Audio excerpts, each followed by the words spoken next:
बिस्मिल्लाहिर्रहमानिर्रहीम। अस्सलाम वालेकुम dear students, welcome to my channel. हमने फ़र्स्ट ईयर का मैथ्स जो है वो स्टार्ट किया हुआ है। होप सो कि आपको जो फर्स्ट लेक्चर है उसकी अच्छे से समझ आ गई होगी।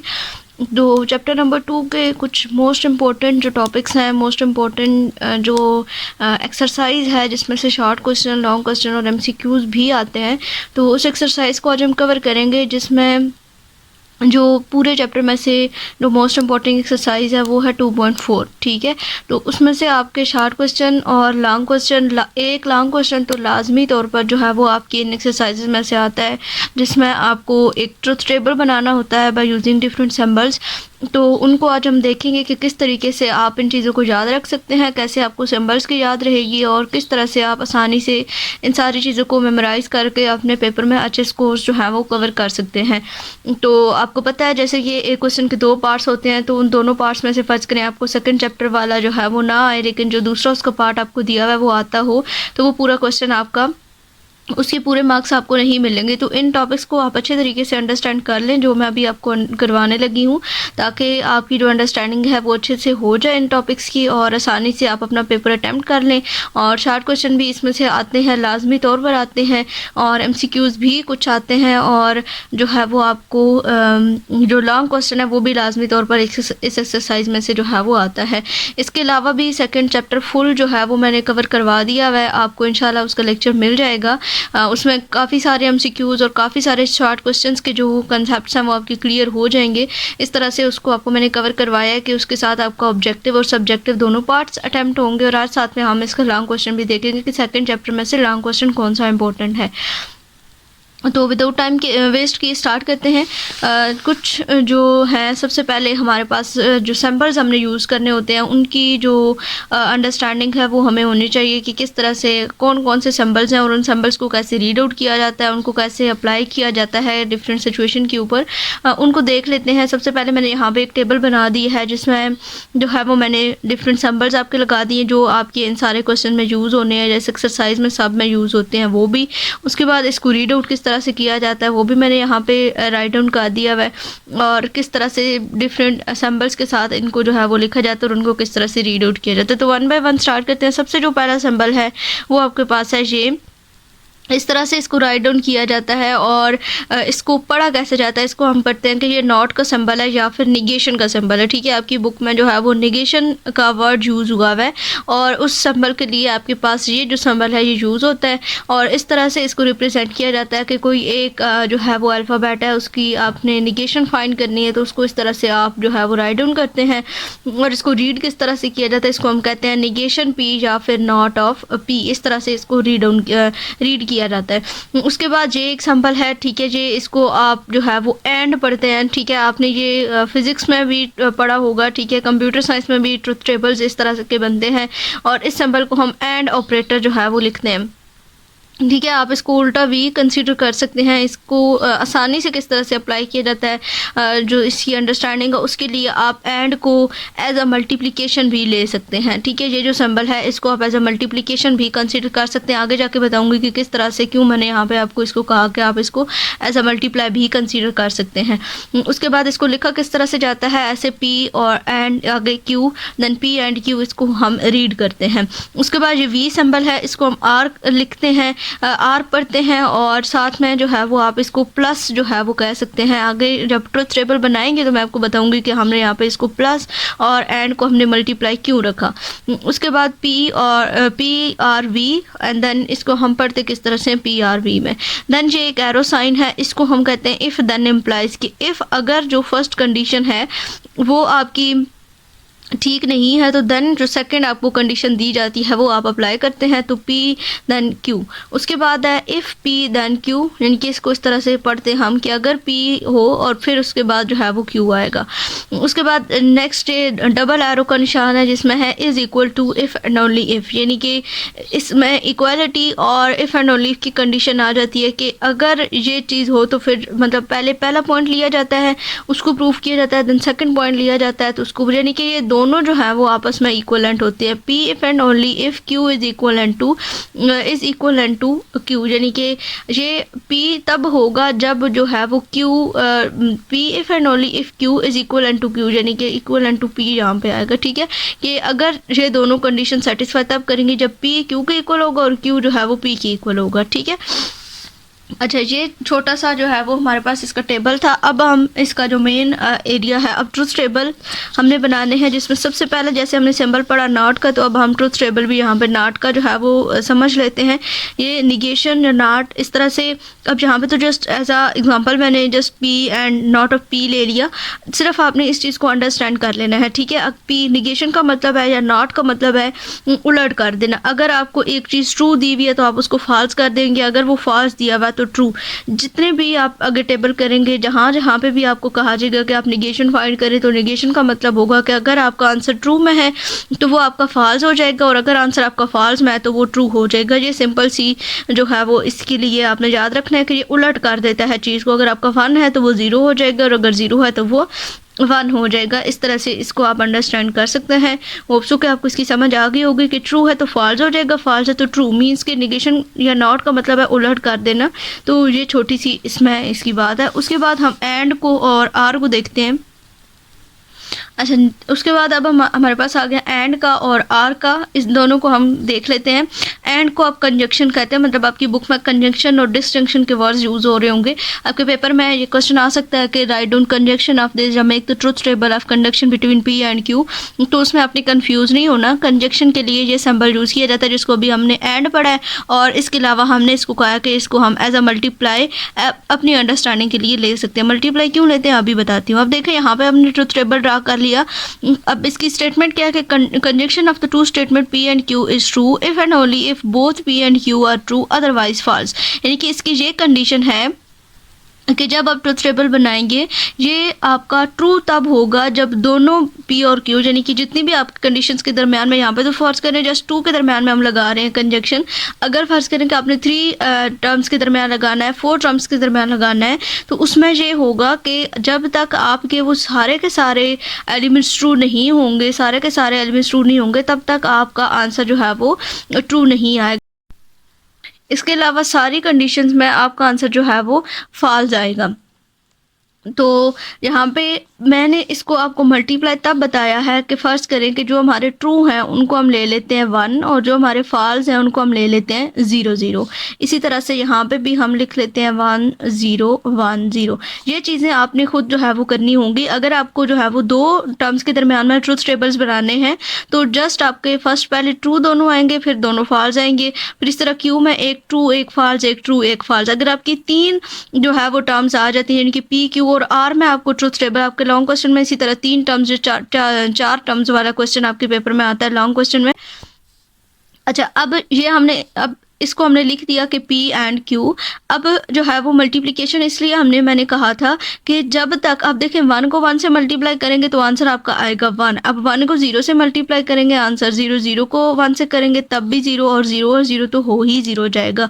तो इस चीज़ के लिए मैंने आपको कहा था कि आपको अगर इस तरह मतलब सिंबल्स नहीं याद रहते तो आप इसको एज अ मल्टीप्लिकेशन ले लें, और इसको समझने के लिए ये होगा कि जब आप 1 को 1 से मल्टीप्लाई करेंगे तो आंसर 1 आएगा। जब आप 1 को 0 से, फिर सारी टर्म्स में आपका आंसर बाकी 0 आएगा। ऊपर हमने स्टेटमेंट भी पढ़ लिया है कि ये दोनों जो हैं वो टर्म्स तब इनका आंसर ट्रू आएगा जब दोनों टर्म्स आपकी ट्रू होंगी, अदरवाइज आपका आंसर इसका फॉल्स आएगा। इसकी अंडरस्टैंडिंग होप्स कि आपको हो गई होगी। उसके बाद नेक्स्ट हमारे पास है डिस्टिंक्शन। डिस्टिंक्शन जो है वो हमने पढ़ा है कि ये आर है, ठीक है, इसका जो सिंबल है ये है, और इसको हम आर या फिर प्लस कहते हैं, ठीक है। अब देखिए इधर भी 2 ही टर्म्स हमने लिए हैं, तो इसका डिस्टिंक्शन की स्टेटमेंट क्या है कि distinction is false if and only if both when both P and Q are the false otherwise true. यानी ये इसमें क्या होगा कि जब तक दोनों फॉल्स नहीं होंगे तब तक आंसर जो है वो ट्रू आता रहेगा। इसको भी इसी तरह मैं आपको 1 और 0 की फॉर्म में भी साथ में बता देती हूँ। वैसे अपने पेपर में जो है वो इसको ट्रू फॉल्स में ही करना होगा, लेकिन अंडरस्टैंडिंग के लिए, ठीक है। अब देखें कि प्लस में क्या होगा कि आपने 1 और 1 को प्लस किया तो आपका आंसर जो है वो वैसे तो 2 आता है ना, लेकिन यहाँ पे हम एज अ बाइनरी अगर हम ले रहे हैं तो अगर 2 लिखें भी तो 2 को फिर हम कन्वर्ट करते हैं तो आपका आंसर जहाँ पे जो है वो इसका 1 आएगा, ठीक है। फिर इसी तरह 1 और 0 को करेंगे तो आपका आंसर 1 आएगा, 0 और 1 को प्लस करेंगे आंसर 1 आएगा, 0 और 0 को करेंगे तो तब 0 आएगा, ठीक है। तो दोनों टर्म्स का ट्रू होना, जब तक दोनों टर्म्स जो है वो आपकी फॉल्स नहीं होंगी तब तक इस जो आपका डिसजंक्शन है आपका आंसर फॉल्स नहीं आएगा, ठीक है। जो कंजक्शन है या जो मल्टीप्लिकेशन है उसमें दोनों जब दोनों 1 होंगे तो आंसर ट्रू आएगा, बाकी सारे टर्म्स में फॉल्स आएगा। और डिसजंक्शन में जब दोनों फॉल्स होंगे तो आंसर फॉल्स आएगा, बाकी सारी टर्म्स में आंसर आपके पास ट्रू आएगा। उसके बाद आगे कंडीशनल स्टेटमेंट आर इम्प्लीकेशन, अभी जो हमने पीछे देखा था if then implies, the statement P if then implies is called the conditional statement or the implication of P and Q in the conditional statement P is, और इसको हम hypothesis भी कहते हैं। और इसको ये जो मेन चीज़ है ये हमारे पास कि ये ट्रू फॉल्स कब होंगे, P Q is false only when P is true and Q is false, यानी कि जब P ट्रू होगा और Q यानी कि जो उसका सेकंड है वो फॉल्स होगा तब ये फॉल्स होगा, अदरवाइज सारी स्टेटमेंट्स में इसने ट्रू होना है। जस्ट छोटी सी चीज़ है कि ये जो आपके पास एक सिंबल है, एक एरो का सिंबल है, इसमें फॉल्स तब होगा जब फर्स्ट कंडीशन ट्रू होगी और सेकंड फॉल्स होगी, उसमें फॉल्स होगा। बाकी सारे टर्म्स में अगर दोनों फॉल्स होंगे तब भी ये ट्रू होगा, अगर दोनों ट्रू होंगे तब तो होगा ही ट्रू, अगर पहले फॉल्स और फिर ट्रू होगा तब भी इसने ट्रू होना है। जस्ट इस कंडीशन में ये फॉल्स होगा, जब फर्स्ट कंडीशन ट्रू होगी और सेकंड फॉल्स होगी तो ये फॉल्स आंसर आएगा। जैसे कि हमने यहाँ पे ट्रुथ टेबल ड्रा किया, ट्रू ट्रू और फॉल्स फॉल्स है। अब यहाँ पे ट्रू फॉल्स हमने लिख दिया। अब जो मेन चीज़ है ये सेकंड वाली आप देखें, यहाँ पे ट्रू है और जहाँ पे फॉल्स है, ये चीज़ हमने डेफिनेशन में पढ़ी है कि फर्स्ट ट्रू होगा और सेकंड फॉल्स होगा तो आंसर फॉल्स आएगा, अदरवाइज सारी स्टेटमेंट्स में आप देखें मैंने आपको बताया कि दोनों फॉल्स होंगे तब भी आंसर इसका आपके पास ट्रू ही आएगा। सिर्फ एक चीज़ आपने याद रखनी है इस एरो के लिए कि जब जो है वो आपके पास एक फर्स्ट वाला ट्रू और सेकंड वाला फॉल्स होगा तो आंसर फॉल्स आएगा, बाकी कोई भी कंडीशन आ जाए। आप बेशक जब ट्रुथ टेबल बनाए तो एक ही यही कंडीशन आप चेक कर ले कि कौन से स्टेटमेंट में कौन से जो आपस में एलिमेंट्स हैं जिनमें फर्स्ट ट्रू और सेकंड फॉल्स है उनके आगे आप फॉल्स लिख दें और बाकी सारी टर्म्स आप बेशक बिना चेक किए आप वहाँ पे आप ट्रू लिख सकते हैं, ठीक है। उसके बाद है बाय कंडीशनल में हमने देखा दोनों साइड पे एरो है हमारे पास, और इफ़ एंड ओनली इफ़ हमने इसको देखा, if and only if equal and to the statement P is called the biconditional, it is written in this, यानी कि P if and only if Q या Q if and only if P, यही हमने इसकी definition पढ़ी है कि P Q के इक्वल होता है और Q जो है वो हमारे पास P के इक्वल होता है। Is also called the equivalent, यानी कि इसको हम इक्वलेंट भी कहते हैं। Read as P if and only if Q if Q and Q both are the same, यानी कि P and Q both are the same, यानी कि इसमें दोनों जो है वो सेम होते हैं। और यानी कि इसकी जो ट्रू फॉल्स की कंडीशन है वो ये है कि ये जब दोनों सेम होंगे, यानी कि P और Q जब दोनों सेम होंगे तो ये हमारे पास जो है वो ट्रू होगा, अदरवाइज फॉल्स होगा। अब सेम होने का मतलब ये है कि जब दोनों ट्रू होंगे तब भी आंसर ट्रू आएगा और जब दोनों फॉल्स होंगे तब भी आंसर ट्रू आएगा। इसके अलावा बाकी कंडीशंस में आंसर आपका फॉल्स आएगा, चाहे उन दोनों में से एक ट्रू हो और एक फॉल्स हो। यही कंडीशन है कि फर्स्ट ट्रू हो और सेकंड फॉल्स हो, फर्स्ट फॉल्स और सेकंड ट्रू हो तो आंसर फॉल्स। जस्ट ये आपने याद रखना है क्योंकि हमने इस सिंबल का नाम भी यही पढ़ा है कि इक्वलेंट। इक्वलेंट मतलब कि जब दोनों सेम होंगे, जब दोनों ट्रू होंगे तब भी आंसर ट्रू आएगा, जब दोनों फॉल्स होंगे तब भी आंसर ट्रू आएगा, बाकी दोनों कंडीशंस जो हैं उनमें आंसर आपका फॉल्स आएगा। तो ये आपने जो है वो चीज़ें याद रखनी है, मोस्ट इंपॉर्टेंट है। आपके MCQs, आपके शार्ट क्वेश्चन और आपके लॉन्ग क्वेश्चन में भी इन्होंने अप्लाई होना है। एक दफ़ा फिर मैं आपको रिपीट करवा देती हूँ। 5 चीज़ें हमने देखी जिसमें फर्स्ट हमारे पास थी निगेशन में हमने जस्ट उलट करना होता है, जो ट्रू हो उसको फॉल्स और जो फॉल्स उसको ट्रू लिखना होता है। उसके बाद हमने देखा कंजक्शन में हम मल्टीप्लिकेशन इसको मल्टीप्लिकेशन लेते हैं कि जब जो है वो आपके पास दोनों ट्रू होंगे तो तब आंसर ट्रू आएगा, बाकी सारी कंडीशंस में आंसर आपका फॉल्स आएगा। फिर उसके बाद हमने देखा डिसजंक्शन में हमने ये देखा कि जब दोनों फॉल्स होंगे, जस्ट जिसको हम एज अ प्लस लेते हैं कि जब दोनों फॉल्स होंगे तब आंसर फॉल्स आएगा, बाकी सारी स्टेटमेंट्स में आंसर ट्रू आएंगे। उसके बाद हमने कंडीशनल स्टेटमेंट देखी या इम्प्लीकेशन स्टेटमेंट देखी कि जब फर्स्ट वाला ट्रू होगा और सेकेंड वाला फॉल्स होगा तो तब आंसर फॉल्स आएगा, अदरवाइज आंसर सारी कंडीशन में ट्रू आएगा, बेशक वो दोनों फॉल्स ही क्यों ना हो। उसके बाद बाय कंडीशनल हमने देखा, बाय कंडीशनल के लिए symbol if and only if P is equal to Q या Q is equal to P. तो इसमें ये है कि जब इक्वल की बात आ जाए तो इट्स मीन कि अब आपका जो आंसर आएगा वो जब दोनों सेम होंगे, जब या दोनों ट्रू होंगे तब भी आंसर ट्रू आएगा, दोनों फॉल्स होंगे तब भी आंसर ट्रू आएगा, बाकी दोनों कंडीशंस में आपके आंसर जो हैं वो फॉल्स आएंगे। ये 4-5 चीज़ें हैं, आपने इसको अच्छे से करना है। अब उसके बाद converse contrapositive of the conditional statement, ये आपके शॉर्ट क्वेश्चन इस तरीके से बनते हैं जिस तरह से यहाँ पे हमें दिए हुए हैं, ठीक है। Let P and Q be the conditional statement, के पी और क्यू हमारे पास कंडीशनल स्टेटमेंट है। अब जो है वो यहाँ पे आपको इसी तरह से दिया जाएगा कि converse of P and Q, Q and P क्या होगा।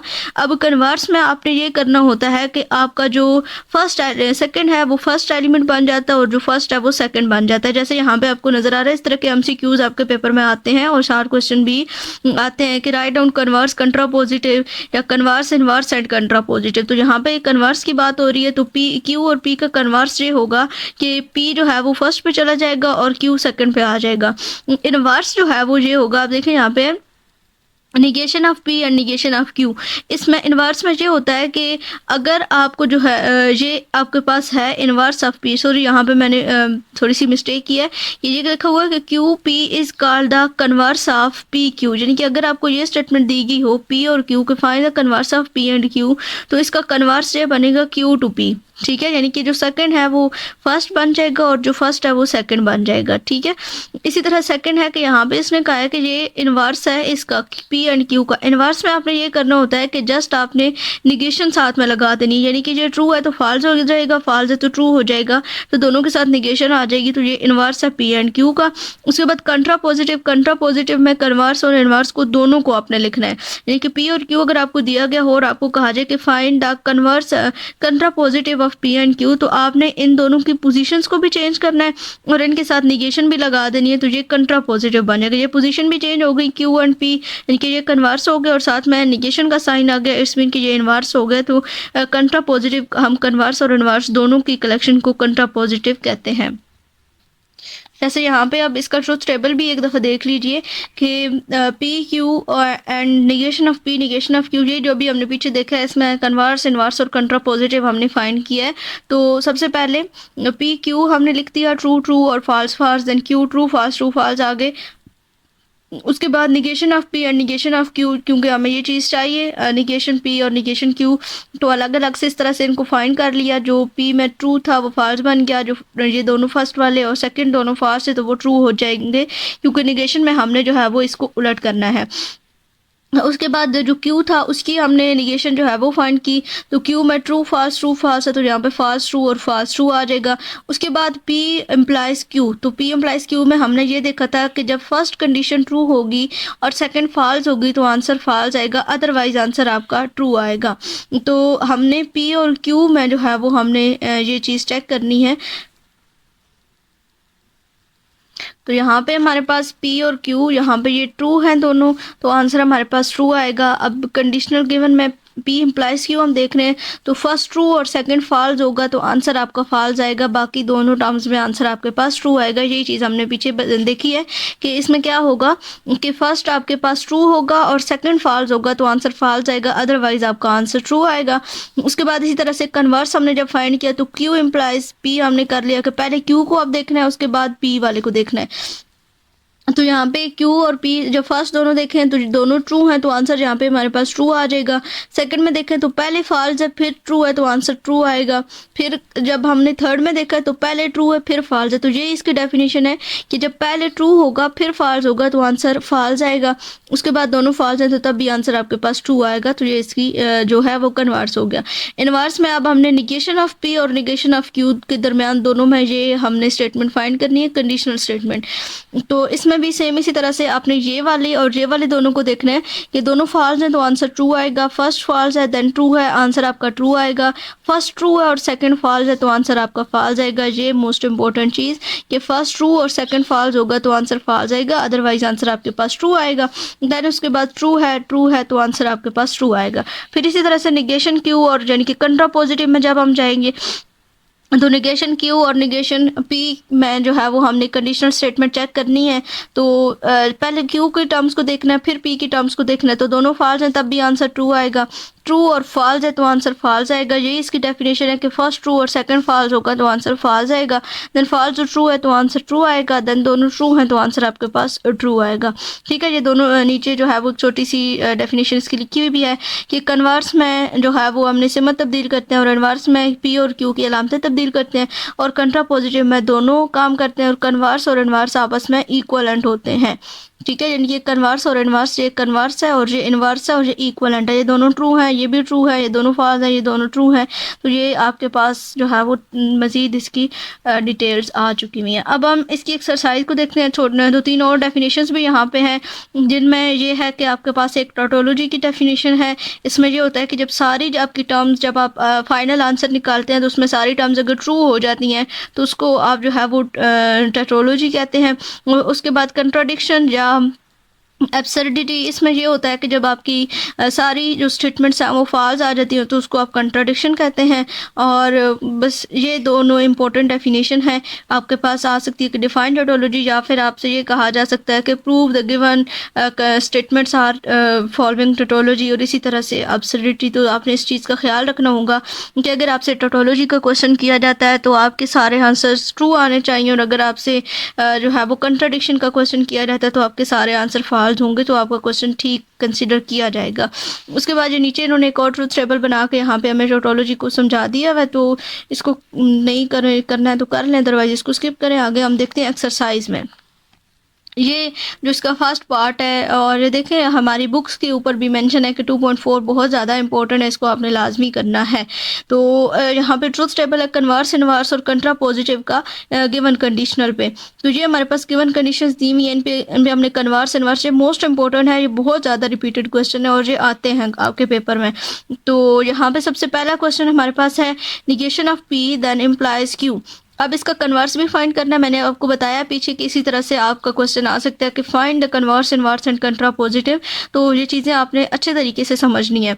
कन्वर्स में हमने क्या देखा था कि जस्ट हमने इसकी डायरेक्शन चेंज करनी है। क्यू जो है वो फर्स्ट पे आ जाएगा, पी हमारा जो है वो सेकंड पे आ जाएगा। उसके बाद इनवर्स में हम क्या करते हैं, इनवर्स में हम इसके सिंबल्स को चेंज करते हैं।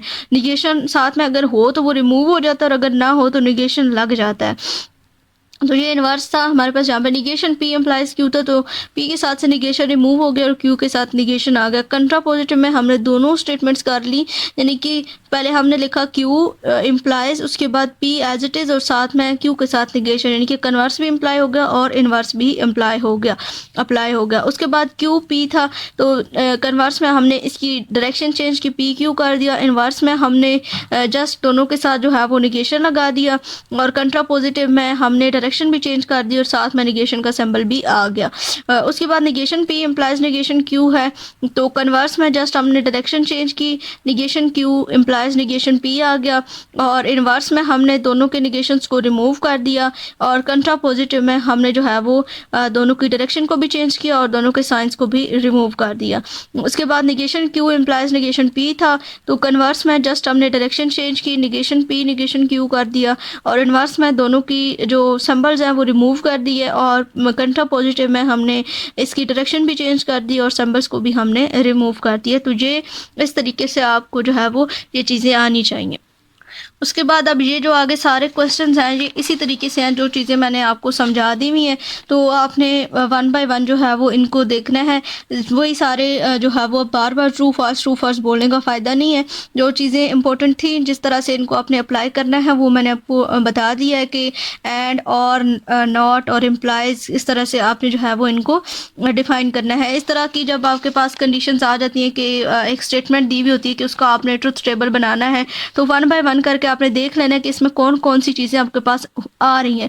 यानी कि एक पी और क्यू तो आपको लाजमी तौर पर चाहिए। उसके बाद आपको यानी कि आप देखें जहाँ पे पैरेंथेसिस यूज़ हो रही हैं तो पैरेंथेसिस के अंदर जो चीज़ है वो आपको अलग अलग से दोनों चाहिए।